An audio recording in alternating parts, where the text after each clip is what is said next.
Nakon sadnje biljaka, nerijetko nas zateknu određena stanja i promjene na njima za koje tražimo odgovore. Vremenski uslovi su najveći čimbenici u ovoj situaciji, ali prva je kvaliteta tla u koju smo biljke posadili.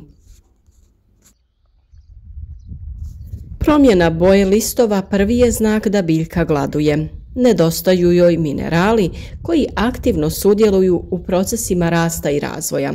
Ali naravno tu su i drugi razlozi. Dugotrajna kišna razdoblja ispiru tlo i onemogućavaju biljci pravilnu ishranu. Isto tako, vlaga u zraku ostvaruje idealne uslove za razvoj bolesti. Mnoge su situacije i uzroci, pa je vrlo važno na vrijeme uočiti probleme i znati ih pravilno prepoznati. Postoje razna gljivična oboljenja, bakterijska, te promjene zbog napada insekata. Kako bi na vrijeme sve to uočili i na vrijeme reagovali, zapratite naš kanal, jer svaki dan sa vama dijelimo novi koristan video. Često se tokom uzgoja biljaka susrećemo sa pojavom kloroze na listovima paradajza. Prvi znaci ovog poremećaja ostaju neprimjećeni, a shvatimo o čemu se radi tek kada vidimo da su listovi biljaka potpuno blijedi, svjetlo-zeleni ili žuti.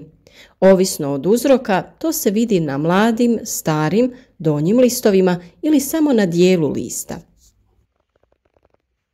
Klasična kloroza je poremećaj u biljnoj ishrani koji remeti proces fotosinteze i rezultat je nedostatka pojedinih minerala, poput dušika, željeza, magnezija, cinka i drugih elemenata.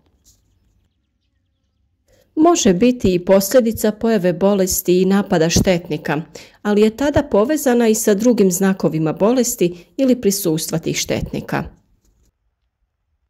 Kada je izazvana nedostatkom minerala, dolazi do pojave bljedila, žućenja listova, oni se mogu čak i deformirati, uvijati, zaustaviti rast ili na kraju otpasti. Korijen se slabije razvija i raste, kao i biljka u cjelini. Javlja se na svim vrstama povrća, voća, začinskog, ukrasnog i ljekovitog bilja. Prvi razlog ove pojave može biti to da je biljka dugo vremena bila u malim kontejnerima prije nego je presađena u zemlju. Ako se tada nije dovoljno prihranjivala, to se pokazalo na njenom izgledu. Ona većinu posude u kojoj se nalazi popuni sa svojim korijenom i nema mjesta za razvoj, te nema dovoljno zemlje kako bi se hranila.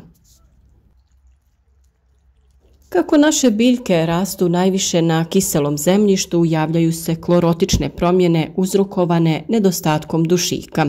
Simptomi se očituju na donjim listovima i žutilo zahvaća središnji dio te se širi na cijeli list. S klorozom izazvanom nedostatkom željeza susreću se uzgajivači koji imaju vapnenasto tlo. U ovakvom zemljištu može željeza biti dovoljno, ali je ono nedostupno biljkama. Simptomi su vidljivi na gornjim listovima. Cijeli list promijeni boju, ali lisna nervatura uvijek ostaje zeleno obojena. Nedostatak magnezija može osim promjene boje dovesti do opadanja listova. Još jedan problem koji prati ovaj poremećaj, što takve biljke postaju osjetljive na hladnoću i lako propadaju kada je hladno. Vrlo je važno što prije reagirati jer biljke nam šalju signale da gladuju. Na klorozu su osjetljive jagoda, paprika, paradajz, krastavac, tikvice, jabuke, kruške, maline i ruže, petunije, limun i drugi agrumi, te hortenzija, a od žitarica najosjetljivija je zob. Ovoj pojavi pogoduje zbijeno tlo sa lošom drenažom, a doprinose i nagle promjene temperature tokom dana, te voda bogata kalcijem. Nažalost, sve su ovo pojave sa kojima se susrećemo ovog proljeća. Kišna razdoblja sa niskim temperaturama. S obzirom da su temperature bile dosta visoke, ovo je veliki šok za sve biljke. Velika količina padavina ispire iz gornjih slojeva tla sva hranjiva, što biljkama sa malim korijenovim sustavom stvara velik problem. Upravo iz tog razloga kako bi se spriječila ili liječila kloroza, preporučuje se prihrana preko lista. To će biljkama omogućiti brzo usvajanje nedostajućeg elementa i on će brže dospjeti u stanice biljnog tkiva. Dodavanje hranjiva preko korijena djeluje sporije jer u ovim situacijama biljke nisu sposobne preko korijena usvajati hranjiva.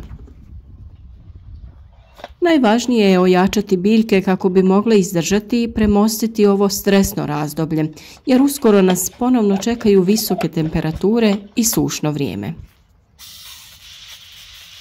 Dakle, prvenstveno je potrebno biljke prihraniti čak 2 puta sedmično, a što možete učiniti ekološkim hranjivima i pripravcima na bazi biljaka, kao što su kopriva, gavez, mlijeko, prirodni NPK. Možete ih zaliti ili prskati po lišću, to jest tretirati folijarno. Prihranu obavljajte i nakon svake kiše. Prvo hranjivo je ono od koprive. 1 kg listova se potopi u 10 litara vode. Stoji 15 dana te procijedi i razrijedi u omjeru 1:10. Sa tim rastvorom redovno je potrebno zalijevati biljke. A kao što sam rekla, vrlo je važno u ovakvim situacijama biljke prihraniti folijarno kada se ukaže prilika bez kiše. To znači prskati ih preko lista. Na isti način pripremite koprivu i razrijedite u omjeru 1:50 te prskate vaše biljke. Tako će one lakše usvojiti neophodna hranjiva kada korijen nije u mogućnosti da ih usvoji. Sa druge strane, mlijeko djeluje zahvaljujući svojim antibiotskim svojstvima. Koristi se obično kravlje ili kozje mlijeko koje treba pomiješati sa vodom u omjeru 1:10. Na primjer, 1 decilitar mlijeka na 1 litru vode.